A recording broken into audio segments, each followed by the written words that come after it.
and welcome to Metal Gear Solid HD Collection for PS3. So I personally have never played any of the Metal Gear series and don't know much about it other than seeing some gameplay footage of 5, Phantom Pain, and just hearing tids and bits about it from people playing it.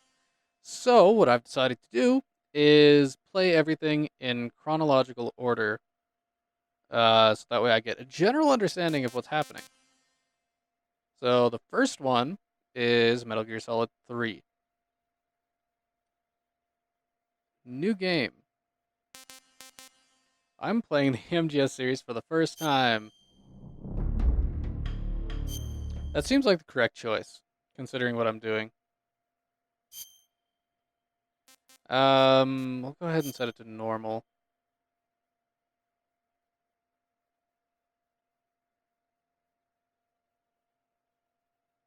After the end of World War II, the world was split into two, East and West. This marked the beginning of the era called the Cold War. Yeah, uh-huh. Carry on.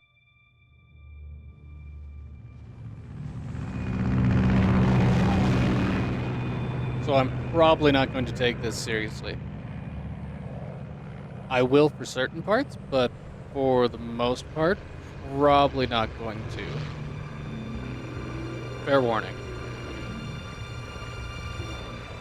It has been a long time since I've had a game that actually pulled me into its lore.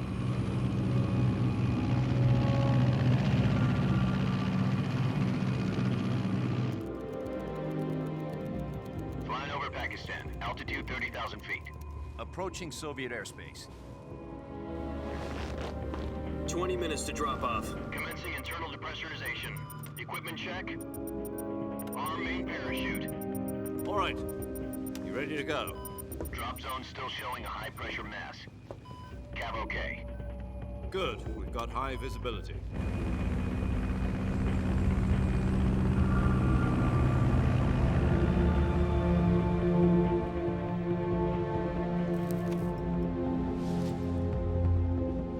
Put out that cigar.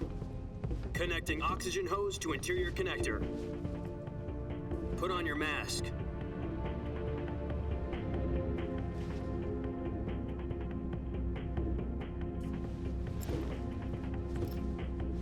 Does this panty waste know what he's doing? Approaching release point. 10 minutes to drop off. Hey, are you deaf? He said put out the cigar and put on your mask.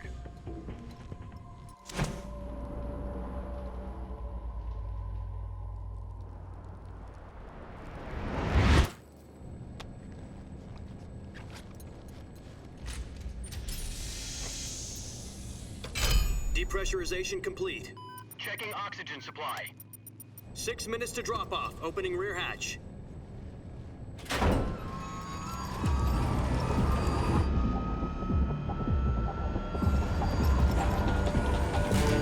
Sunrise.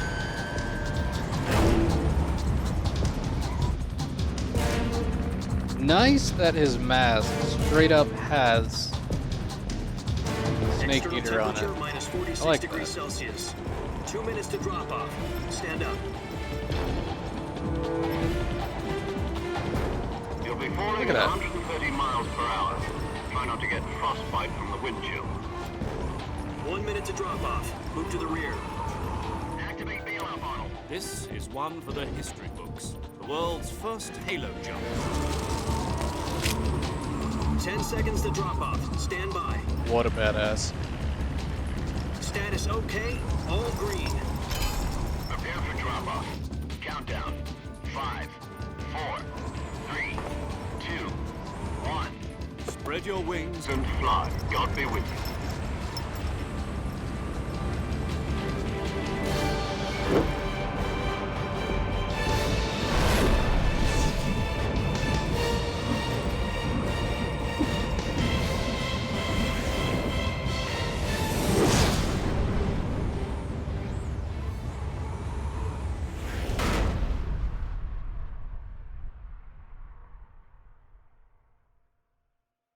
Jack, I've got some important news. The head of the CIA has finally given us the green light for the virtuous mission. Virtual mission? No, the virtuous mission. The future of our Fox unit depends on it. If it succeeds, we'll be officially organized into a unit. Virtuous mission? Sounds like some kind of initiation ritual. You know, don't get cocky. This isn't a training op. Right. So what exactly is this wonderful mission? Well, about 2 years ago, a certain Soviet scientist requested asylum in the West through one of our moles. His name is Nikolai Stepanovich Sokolov. He's head of the OKB-754 Design Bureau, one of the Soviets' top-secret weapon research facilities, and the East's foremost expert on weapons development. Sokolov? Isn't he that famous rocket scientist? The very same. On April the 12th, 1961, the Soviets achieved the first manned spaceflight in history. The Earth was blue, but there was no God. Well spoken. The rocket that carried Yuri Gagarin into orbit was the A-1, known as the Vostok rocket. Sokolov is said to be the man most responsible for the multi-engine cluster used in that rocket. After Gagarin's flight, Sokolov left rocket development to become the head of the newly established Design Bureau. From a lowly technician to head of a design bureau, that's quite a success story, so why do you want to defect? It seems he'd become afraid of his own creations. Afraid? Call it a crisis of conscience. And for that, he left his country and his family behind and went over the fence? Not exactly. One of his conditions was that his family was also to be taken safely to the West. We used a mole to get the family out first and succeeded in sneaking Sokolov over the Berlin Wall shortly afterwards. I was the one who conducted the operation. The security on the eastern side was still full of holes back then. Then what?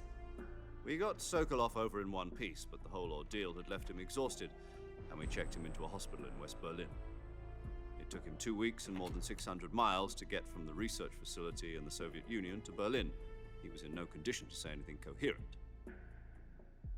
And it was only a week later that we had something much bigger on our hands. The Cuban Missile Crisis.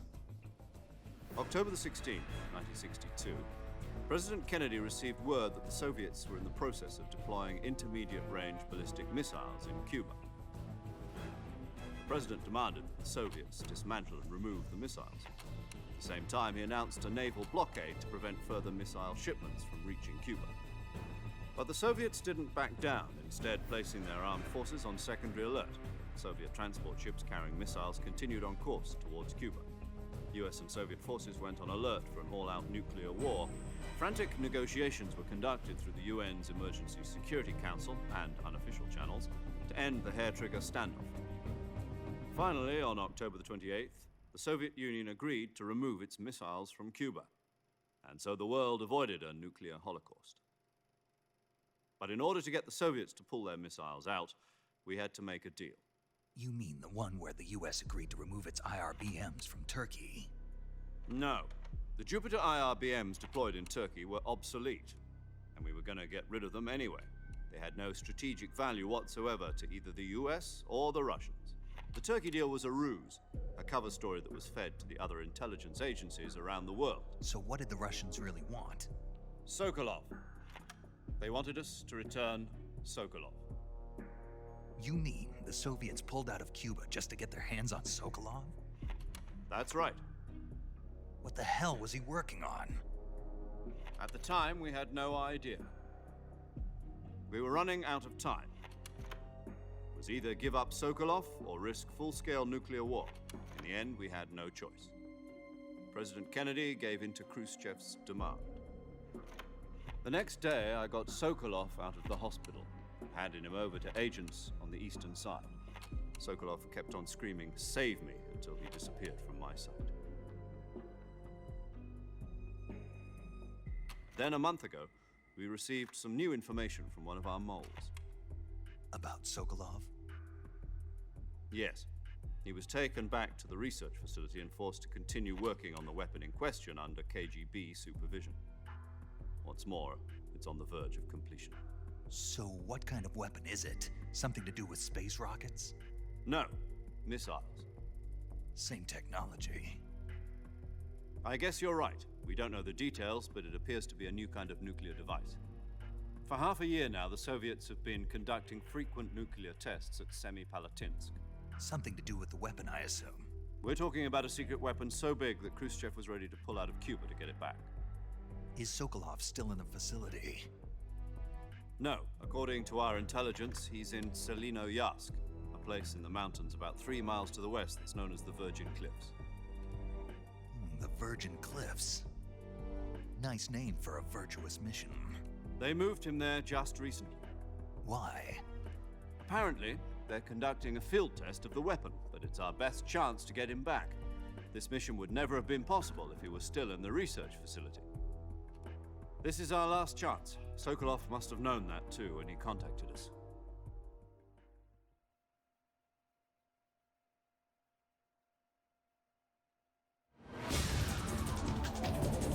Right. Fun with that. I have been told this is a Metal Gear Solid is cutscene heavy, so we shall see about that. Compared to the games that I normally play, the voice acting, not great. At least for this one, I'm definitely not a fan of it. Listen up, Jack. Your mission is to infiltrate Selino-Yarsk in the Soviet mountains, ensure the safety of Sokolov, and bring him back to the west. Right.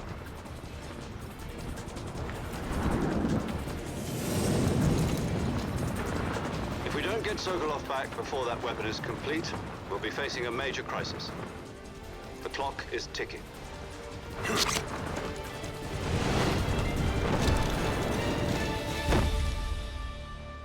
Righto. Once we've confirmed the rescue of Sokolov, stand by at the recovery point.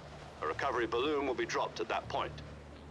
Helium will be pumped into the balloon to inflate it. The process takes about 20 minutes. Once it's complete, the gunship's arm will latch onto the balloon and pull it up. The Fulton surface-to-air recovery system. I'm familiar with the theory. Take it easy. It's been combat-proven. Do you think Sokolov is up to it? The shock will be less than during a parachute jump, and the arm can handle up to 500 pounds. So you're planning on going over the border in a single combat talent? She's equipped with 2 6-barrel 20mm Vulcan cannons, as well as 2 40mm machine guns. Sounds like she could hold her own against a battalion of tanks. Even with the fuel in the reserve tank, we're facing a 4-hour time limit. If all goes well, it shouldn't take more than a few hours. I hope so. Home in time for dinner. But if anything goes wrong, You'll be eating dinner, breakfast, and all the rest of your meals in the jungle.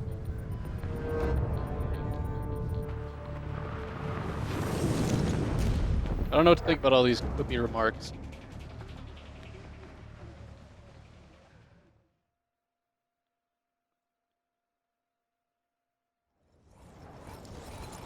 Alright, actual gameplay? Maybe? Huh? Yeah? No? Huh? Huh? Yeah? Yeah? Uh-huh? Uh-huh? Uh-huh? Maybe? Uh-huh? Uh-huh? Uh-huh? Maybe? Maybe? Oh, well, that sucks. Nice landing. Good job. Good job.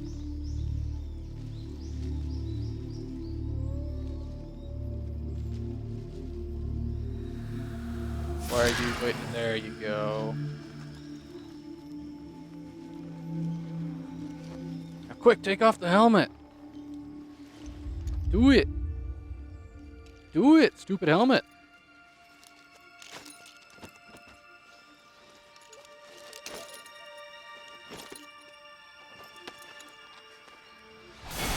There you go. Yay. Yay.